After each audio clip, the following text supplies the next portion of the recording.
Nè,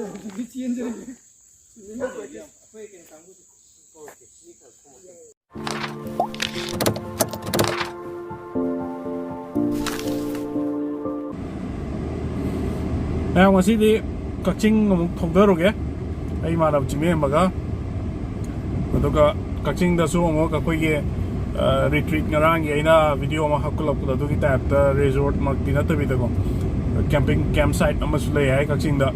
Adu so ma pe thi roge. Aduga mo ai jara ke ngarang gi woods and art to mayam na address ke the phone number ke hang birak ko do woods and art haidana dum Instagram da su adaga Facebook da su dum yawni adu ape tv aduga dum khoi da contact number dum yawjabani aduga pre booking do bi ga bani ana ida session ba yade hoji covid ki amna section lainari ni ko adu ape ding view aduga pre book to ga dum chat ba yani makom dam pa sabani adu angasi chatui si su dum adu ki habit style amne yengan jar ke ma'am ay koi ji gi long yore nong dit pung ani makai tare dum 330 bok ti dum yog dum man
ngasi dia mo ai Kakching da le Kakching gi jaga si background sin te gi view sisu keno ne koi gi resort ki type ne same ise koi gi Kakching ai ji Kakching lamkhai da gi straight da dum palen lom da lak du ne ko palen da gi palen gi line da sa gi yong gi Kakching lamkhai da gi 2 kilometers mo high daraga direct tang changa lai du ne ko ai jaga do ai hajar ke pasana description da particularly la bita tu ngai ro jaga se whispering woods koi whispering woods se sigi jaga maning so I mana moi chat ja adigi blue color li se si mapune aduga mai se da hat kuma ke kima mayam alga sadan leiwa adigi tungda mo gi sta su building ama sa le se ado sigi sida homestay oina leiba yai backpacking do yai camping do yai adigi mayam concert kumba ke tongning ma lere su ko isai kumba nongai gi tongning ma lere su loina bak available ne si se mayam na di yam khang na biram gi roi si ki jaga se kai no di public yam kana open tawdri ado this maning da ten ka khala le se dro nang ba koina overnight stay gumba tongning ma lere ga di dum sida la ga dum to bi ai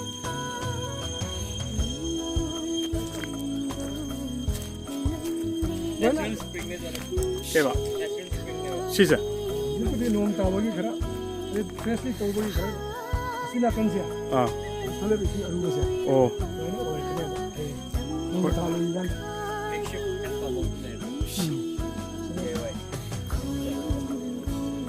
Nah, asli tinggal ada.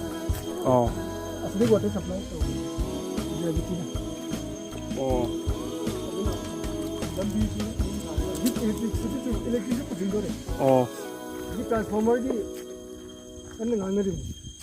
Aduh lah dia tu. Gue sudah tu. Gue class nak tinggal seminar. Lagi tahu juga. Jaga sih.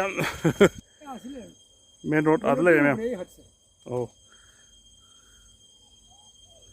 Oh, saya sudah.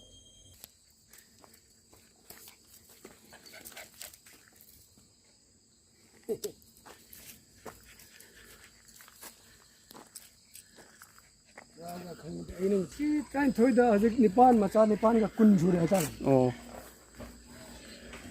Masih dah kau no strategi ada kangeram ni. Right. Ini susah tu. Oksi laban ni yang pamai ha. Oh. Siapa yang kuku dah. Oh. Aduh kalau laban mau cawang mana betul. Aduh mau tu hatam hatar amun kerja selera macam pun mana. Oh. Economically aduh ni lagi macam mana.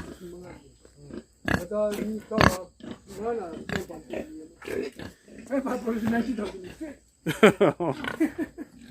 Kopi mana? Aduh kopi ni aku tu lari. Mana ni mari mana tu terin hambar. Oh, masa sile.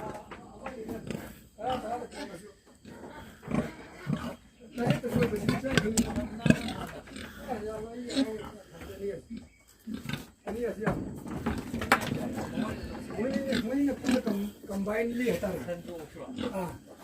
Dan ini ngolkan. Macam sih jadi. Kayak tik nama kongoi ni kan? Ya, metik ngat ni. Ini pernah aku tahu ni tadi ni paling semua ni. Tik siro. Sini sini. Kayak Kakching bukti kayak. Sapling do. Kakching bukti apa? Tiga sih mudi hadir cuma mudi. Ini masuk lagi ada imu masuk ada lagi Turkey. Kiri murah. Ada lagi jauh tanah. Si Juhat amal leh ma'am.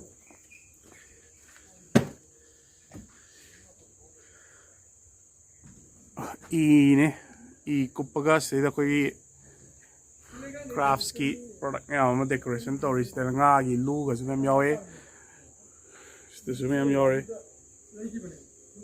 wa na pchana sar ga to we o easy man copy malen Marine style sih. oh smart kupa se oh Marine original marine style. Si marine ko pun. Ate ini pak itu. Jam lagi ni ada tak? Tunjuk dulu sana. Singgah juga dulu. Andong apa kan? Aku ni dia orang tu kan dia tu selama.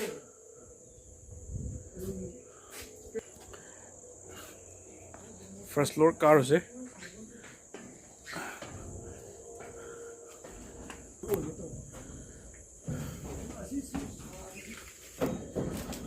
oh smart na Sini toilet ni apa? oh Toilet sida tu. Sing. oh si sing yaw jaram ne Sing tu running water ni. oh hi military camp kita tu na sida to apply to re go Experience में हम लोग के apply कर सकते हैं. si phomung ji kai ni sai na Sisa yang nampak sih. Nampak saya. Masih cover job ni koi bu. Si urang. Bamboo development. si phomung ji ro Rang Tenopal की forest की अदु की तो मैं ऐसे दिखला में. oh गवर्नमेंट ने स्पॉन्सर नेशनल बेम्बू मिशन ने स्पॉन्सर तो बहुत बड़ा. oh मैं 20 लाख को मगी इक्विपमेंट ले. Right. ꯃꯁꯤ ꯌꯥꯝ ꯐꯖꯅ ꯁꯥꯕ ꯕꯦꯝꯕꯨꯒꯤ ꯕꯦꯠꯅꯦ ꯁꯤ ꯑꯩꯈꯣꯏꯒꯤ ꯃꯔꯨ ꯍꯥꯏꯗꯅ ꯑꯆꯧꯕꯗꯨꯅꯦꯕ ꯍꯣꯏ ꯁꯤꯁꯨ ꯌꯥꯝ ꯍꯧꯋꯦ ꯃꯊꯛꯁꯤꯗ ꯑꯣ ꯈꯔ ꯐꯪꯉꯦꯕ ꯌꯥꯔꯣ ꯍꯧꯖꯤꯛꯁꯤ ꯕꯦꯠꯁꯨ ꯊꯝꯗ꯭ꯔꯤꯑꯕ ꯑꯣ ꯃꯦꯇ꯭ꯔꯤꯛ ꯇꯧꯗꯤ ꯂꯩꯔꯦ ꯑꯗꯨꯝ खितम फिनिशिंग ओइद्रेबो हाइदि ब्रेक को मतम दसि थारा असम बारी ले oh mi fanam chani da ए चन्नी oh मी सिदा मी अदुम तावादि अदुम तुमने yani तावादि सिदा तुमने आले balcony le ra सिदा टॉयलेट न मपांदो ओइ बसिगिना balcony सि चावबनि ना अने मनम दु तबो ना oh रूम जि खरा चावले सिदा ओइ न तबो सि टॉयलेट सि जमाने attach bathroom western Pasti sih kaya sih, Pak. सिदा दि 300 asumi refined ne aina asne kha 20 sin yeah yam liner oh barongi sing ne ro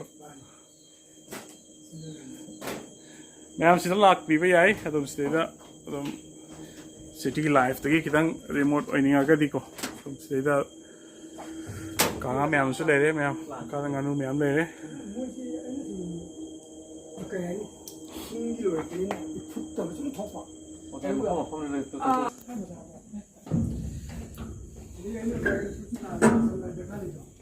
Dragon fruit sih sunlight dekat lah, kata. Aduh, berai. Dragon fruit ही नुकसान था करो ने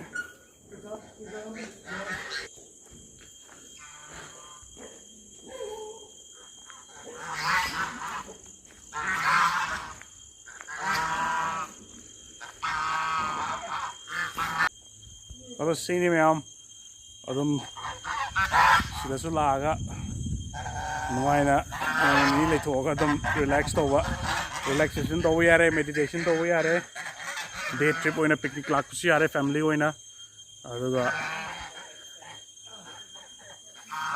सुम मखोगी सुम daily life तो को सुम थबक सुम चटप खोटपा अदगी अमा अमा तुम तोबा मयाम सु सुम वखल दु नुआइना स्ट्रेस लेतना अदुम मखोजु नोंग फादोसु लेनिंगिदनो को अदुना सि जगह सि चप चावा फमने लाकियो मैम आई डिस्क्रिप्शन दा हापसरा के details ma'am contact number ma'am description दो पाबियो अदुगा लाम दा हैबिट ओनर हैबिट पाउ बिबिरगा अदुम होम स्टे ओइना लेबि यानी चाना थांना बिसाना पुजरक यानी नत्रगना सिदा दम खोइना सिंगा लगा तो यानी अदु सिनी कचिंग दगी सिगी जगह से व्हिस्परिंग वुड्स लोइसिन जागे थैंक यू सो मच